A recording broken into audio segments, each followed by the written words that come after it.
Students, आज हम करेंगे टॉपिक परमुटेशन एंड कॉम्बिनेशन। ये हमारा न्यू चैप्टर है। इसमें सबसे पहले जो हम टर्म करेंगे वो है फैक्टोरियल। डेफिनेशन फैक्टोरियल क्या होता है? The continued product of n natural number is called factorial n and it is denoted by n factorial. क्या मीनिंग है इसका सिंपल लैंग्वेज में? इसका मतलब है continue product multiply n natural numbers की, उसको हम कहेंगे एन फैक्टोरियल। कैसे लिखेंगे एन फैक्टोरियल को? इसको क्या रीड करेंगे हम? इसे हम रीड करेंगे एन फैक्टोरियल। ये जो सिंबल है ये फैक्टोरियल का है और इसका मतलब क्या है? एन फैक्टोरियल का मतलब है 1 से लेके एन नंबर तक की multiply. 1 multiply 2 multiply 3 multiply 4 5 6 and कहां तक? एन तक। एग्जाम्पल से देखें, जैसे ये है मेरे पास वैल्यू, इसे हम रीड करेंगे 5 फैक्टोरियल। ठीक है, कोई अगर आपसे पूछे वैल्यू इसकी कि what is the value of 5 factorial, तो पहले आपको पता होना चाहिए कि 5 फैक्टोरियल क्या होता है। 5 फैक्टोरियल का मतलब है 5 और उससे छोटे जो नेचुरल नंबर है उनकी मल्टीप्लाई। जैसे 5 मल्टीप्लाई 4 मल्टीप्लाई 3 मल्टीप्लाई 2 मल्टीप्लाई 1। कहां तक हमें जाना है? नेचुरल नंबर 1 तक।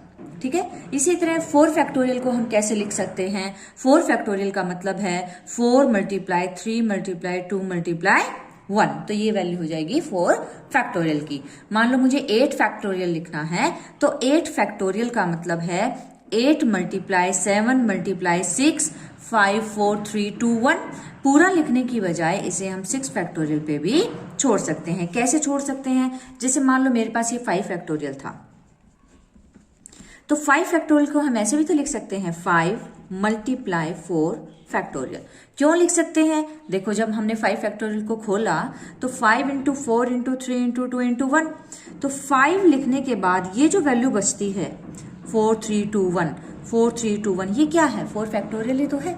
तो हम 5 फैक्टोरियल को 5 मल्टीप्लाई 4 फैक्टोरियल भी लिख सकते हैं या इसे पूरा खोल सकते हैं 5 से लेके 1 तक। ठीक है, अब बात आती है इसके सिंबल की। जो फैक्टोरियल है इसके 2 सिंबल होते हैं, ये भी फैक्टोरियल का सिंबल है और ये भी फैक्टोरियल का सिंबल है।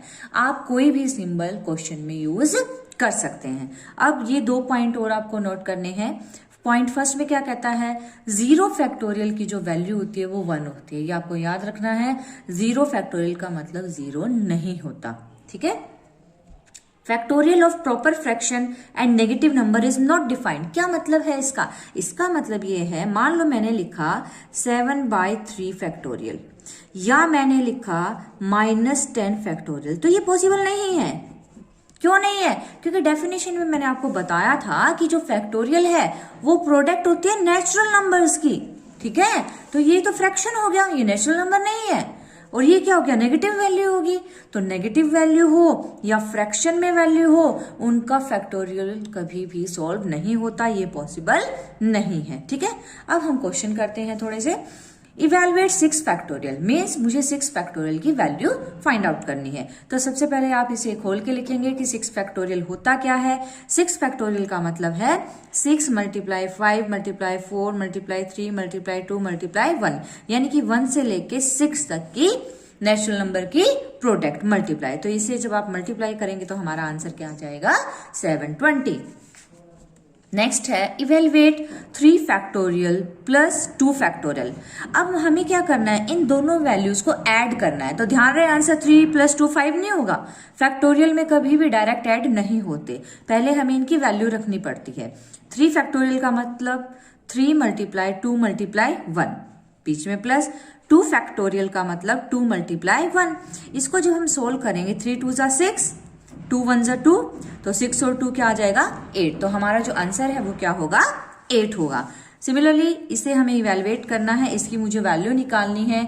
तो यहाँ 5 फैक्टोरियल 3 फैक्टोरियल और 2 फैक्टोरियल है, तो इसे हम खोल देंगे। 5 फैक्टोरियल का मतलब 5 4 3 2 1। 3 फैक्टोरियल का मतलब 3 इंटू 2 इंटू 1। नीचे 2 फैक्टोरियल है तो 2 मल्टीप्लाई 1, 2 से 2 कैंसिल, और इन सब नंबर्स के जब हम मल्टीप्लाई करेंगे तो हमें आंसर मिल जाएगा। इसी तरह अगर मान लो आपके पास 2 फैक्टोरियल की वैल्यूज हैं, हमें उन्हें क्या करना है? सब्ट्रैक्ट करना है। तो पहले हमें इनको खोल के लिखना पड़ेगा। 5 फैक्टोरियल को जब हम खोल के लिखेंगे 5 4 3 2 1, माइनस में 3 फैक्टोरियल 3 2 1। अब इसकी वैल्यू 120 3 2 जा 6, जब इसे हम सब्ट्रैक्ट करेंगे 120 माइनस 6 तो ये कितना आ जाएगा 114। तो ये हो जाएगा हमारा आंसर। नेक्स्ट में भी हमें क्या करना है, इवेलुएट करना है। हमें एक वैल्यू दी हुई है n factorial divide by n minus 2 factorial. तो चलो इसे हम सोल्व करते हैं। सबसे पहले n फैक्टोरियल का मतलब 1 से लेके n नंबर तक की मल्टीप्लाई। तो हम n फैक्टोरियल को कैसे लिखेंगे, n उससे एक कम वैल्यू n माइनस 1, उससे एक कम वैल्यू n माइनस 2। हम क्या करेंगे, पूरा 1 तक लेके जाने की बजाय इसे यहीं छोड़ देते हैं n माइनस 2 फैक्टोरियल पे। क्यों? क्योंकि डिवाइड में भी n माइनस 2 फैक्टोरियल है। अब ये दोनों वैल्यूज क्या हो जाएंगी, कैंसिल हो जाएंगी। क्या बचेगा, n और n माइनस 1।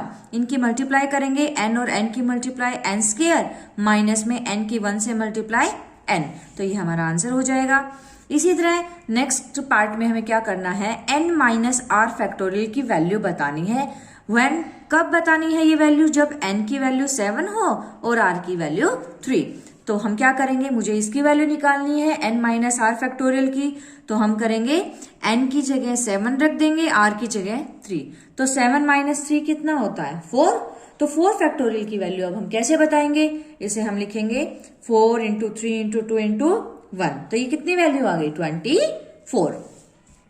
नेक्स्ट है evaluate 8 factorial minus 6 factorial divide by 3 factorial. मुझे इसकी वैल्यू फाइंड आउट करनी है। तो हम क्या करेंगे, ऊपर 8 फैक्टोरियल है तो इसको कैसे लिख सकते हैं, 8 मल्टीप्लाई 7 मल्टीप्लाई 6 फैक्टोरियल। यहीं पे इसे हम क्या करेंगे, रख देंगे। ठीक है, क्यों रख देंगे इसे हम यहीं पे छोड़ देंगे, क्योंकि यहाँ भी 6 फैक्टोरियल है। पूरा खोलने की जरूरत नहीं है, इससे क्वेश्चन थोड़ा लंबा पड़ जाएगा।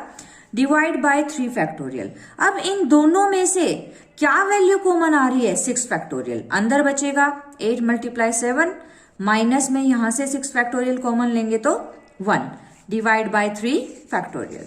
अब इसे जब हम सोल्व करेंगे तो 8 7 जा 56 माइनस 1 यानी कि 55।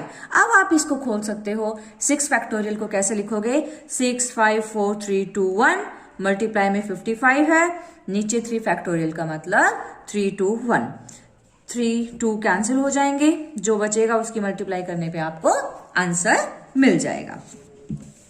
नेक्स्ट एग्जांपल में क्या कहता है, if 1 by 9 factorial plus 1 by 10 factorial is equal to x by 11 factorial then find x। अब हमें इसमें किसकी वैल्यू फाइंड आउट करनी है, x की वैल्यू फाइंड आउट करनी है। यहाँ पे 9 10 और 11 फैक्टोरियल है। सबसे छोटी वैल्यू 9 है, तो हम क्या करेंगे, जो बड़ी वैल्यूज है उनको 9 तक ब्रेक करेंगे। ये तो एज इट इज मैंने लिखा 1 बाय 9 फैक्टोरियल।